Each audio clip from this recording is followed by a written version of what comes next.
superlotação e a qualidade do atendimento aos passageiros nos terminais de ônibus da capital são reclamações antigas dos usuários, mas dessa vez o questionamento sobre a eficiência do transporte coletivo vem da Ordem dos Advogados do Brasil. Um relatório feito pela Comissão de Direitos Humanos pede a interdição do terminal Padre Pelágio. O motivo, segundo a OAB, é a falta de dignidade no atendimento aos passageiros.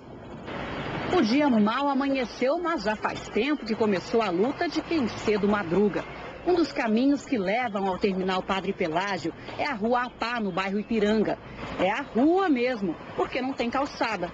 A faixa para travessia também não.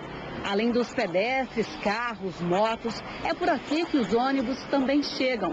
Chegam e encostam apressados, a uma distância que exige a habilidade de quem quase salta para a plataforma, ou o esforço de quem já não pode se arriscar tanto. Para esses, a única ajuda vem de pequenos e raros gestos de gentileza. Lá vem Dona Valdivina e ninguém ajuda a subir o degrau. Dificuldade danada para subir, né? É, muita dificuldade. A senhora tem que enfrentar sempre. Todo dia. Seguimos no caminho espremido por barraquinhas de ambulantes, mas de tanto enfrentar os obstáculos diários, ela nem se incomoda mais. A gente acostuma com tudo, né? Com as dificuldades, com... fazer o quê, né? Os trabalhadores têm pressa. Só tem que trabalhar.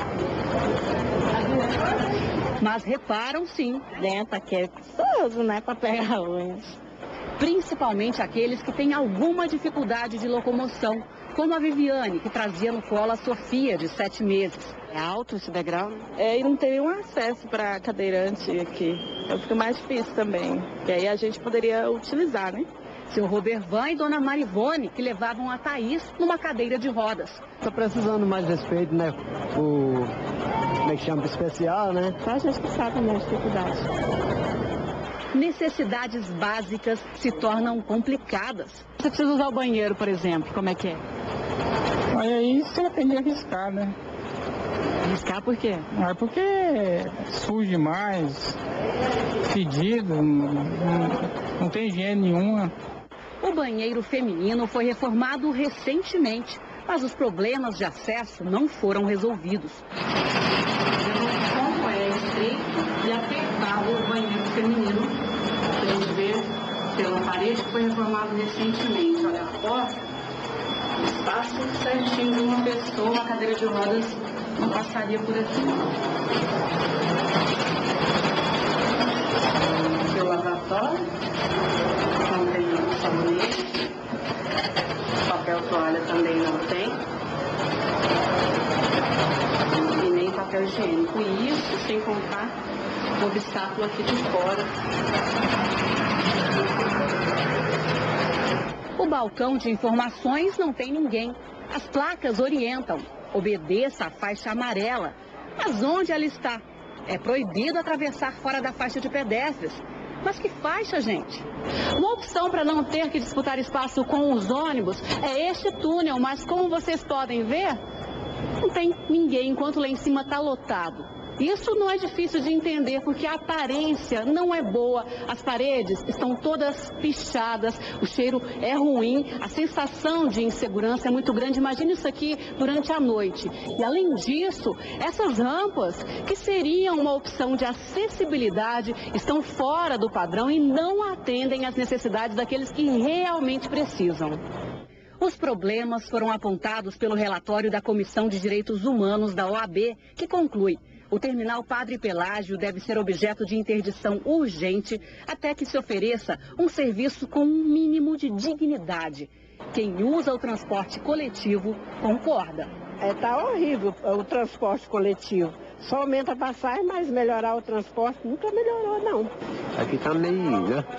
Desleixado, né? Tem que dar uma reforma geral. Agora aqui é uma disputa para... A luta para entrar no ônibus. Canseira.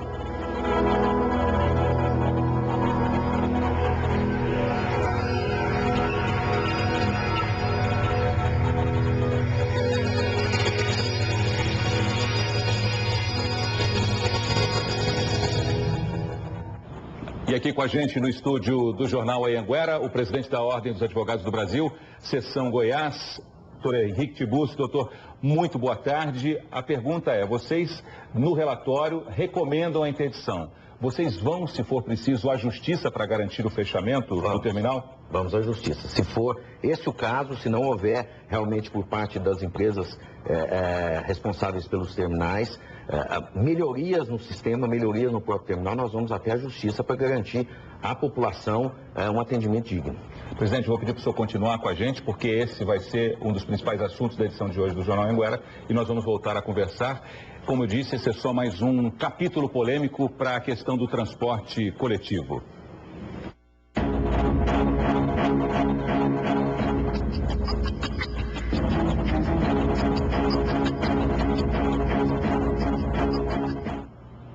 Já são 16 dias pagando R$ 3 pela passagem do transporte coletivo. E a discussão sobre a tarifa de ônibus da Grande Goiânia parece que ainda está longe do fim. O drama de milhares de passageiros se transformou numa novela da vida real. Uma novela marcada pela indignação, revolta, questionamentos e muitas cobranças. O aumento. Apesar dos protestos de estudantes e das reclamações dos usuários, não teve jeito. No dia 22 de maio, a tarifa foi reajustada. O dia amanheceu e o cidadão deu de cara com os R$ 3 da tarifa. Como é que a pessoa conforma com um preço desse? Sem ter olho na linha. Não, aí ficou ruim, né? Porque tá caro demais. O transporte anda igual sardinha, né? O debate.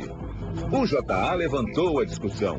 Porque um aumento de 11,1% se a inflação dos últimos 12 meses não chegou a 7%? Quando a gente pega 3 ou 4 ônibus, aí gasta muito. R$ 3 para quem, por exemplo, pega de Isidoro até o centro, uma tarifa bastante alta. Também comparamos o novo valor com o de outras capitais. São Paulo, por exemplo, o valor foi reajustado em apenas 6,7%. Como é possível essa matemática em outros lugares? Por que aqui a passagem aumentou mais? E mostramos que o governo federal deu um novo argumento para a redução da tarifa. A alíquota do PIS/COFINS foi zerada. Está precisando abaixar de novo. No mesmo dia, uma luzinha no fim do túnel se acendeu.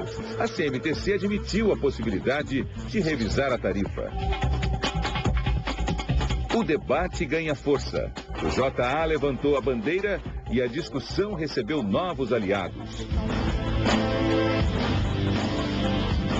Não houve uma transparência para o consumidor nesse caso. Então nós verificamos aí que houve aumento, ninguém justificou esse aumento, foi acima da inflação e ainda o consumidor ainda fica sem saber corretamente como que foi aplicado esse reajuste. O Procon Goiás, ele é a favor da redução, uma vez que nós fizemos uma análise de todo o relatório técnico da CMTC e verificamos que esse aumento, ele não condiz com os números apresentados. Houve um arredondamento da tarifa de centavos, que prejudique muito o consumidor. Tomaremos algumas providências, dentre elas, uma possível ação para que impeça esse aumento, para que suspenda esse aumento. Nós estimamos um valor de R$ 2,90, que seria, levando em consideração todos esses pontos. Assim como eles são rápidos para apresentar reajuste, eles deveriam apresentar imediatamente a desoneração em forma de diminuição da tarifa do transporte. Se a gente tem uma suspeita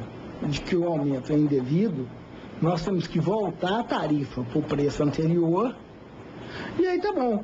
Se precisarem de 2 meses para avaliar, faremos, aí nós teríamos 2 meses para avaliar se é devido ou não o aumento. CMTC é cobrada. Numa entrevista exclusiva ao repórter Saulo Lopes, o presidente da CMTC respondeu a perguntas que muitos passageiros têm feito nos últimos dias. Por que o reajuste foi maior do que a inflação? O nosso reajuste obedece a formas contratuais. Nós não podemos fugir do contrato, nós não podemos quebrar uma regra do contrato. Como São Paulo administra só a região do município de São Paulo, ele fez um subsídio de 1,250 bilhões para manter esse reajuste em 3,20. Porque o corte do PIS/COFINS não foi repassado para a população. Exonerou em 3,65 a folha. Tá, tudo bem. Por que não diminui imediatamente a tarifa? Porque a tarifa só pode ser alterada em duas situações, ou revisão tarifária ou atualização anual. O JA questiona. E a população? Isso mesmo, nenhum representante dos passageiros teve voz na Câmara Deliberativa. A gente faz o trabalho e mantém o trabalho com certa discrição até aprovação pela CDTC. Como é que vocês fazem um processo discreto de uma coisa que é pública, interessa a vida das pessoas que ganham pouco, que precisam andar de ônibus? Não é necessário haver transparência, pelo contrário, desde o início. Para participar com legitimidade numa questão dessa, só se modificar a lei para incluir um representante da sociedade. Agora, se você colocar muita gente, aí nós não vamos conseguir fazer também nesses 60 dias, talvez nem em 90, nem em 120 dias. Democracia atrapalha, doutor Brajara? Muitas opiniões, às vezes, atrapalham. Novo protesto. O impasse sobre o valor continuava e a indignação também. De novo, o protesto nas ruas. Estudantes à frente das manifestações que ganharam ares de vandalismo. Ônibus apedrejados, incendiados, destruídos. Para o trabalhador que voltava para casa, desespero. Começou a jogar pedra e aquele desespero, eu abaixei. Então, assim, muito medo na hora, muito desespero. Todo mundo abaixou e começou a gritar para o motorista abrir a porta. Ele demorou um pouco a abrir a porta. Acho que, assim, até ele estava muito assustado. E uma certeza. Baderna não. Passagem tem que diminuir o preço, mas baderna não. As comparações. O JA pesquisou em outras capitais. Em Recife, o reajuste foi de 5,53%. Em São Paulo, o aumento ficou em 6,7%. E no Rio de Janeiro, o reajuste não passou de 7%. Em Natal, redução da tarifa. A população, desde o começo da semana, passou a pagar menos pela passagem de ônibus. Aqui em Natal, a tarifa de ônibus foi reduzida de R$ 2,40 para R$ 2,30. A Justiça quer saber, afinal, quem foi o responsável pelo aumento? Esta foi a pergunta que o juiz Fernando de Melo Xavier fez ao PROCON. O órgão que defende o consumidor respondeu em menos de 48 horas que é a CMTC e não a Câmara Deliberativa, como entendia o juiz.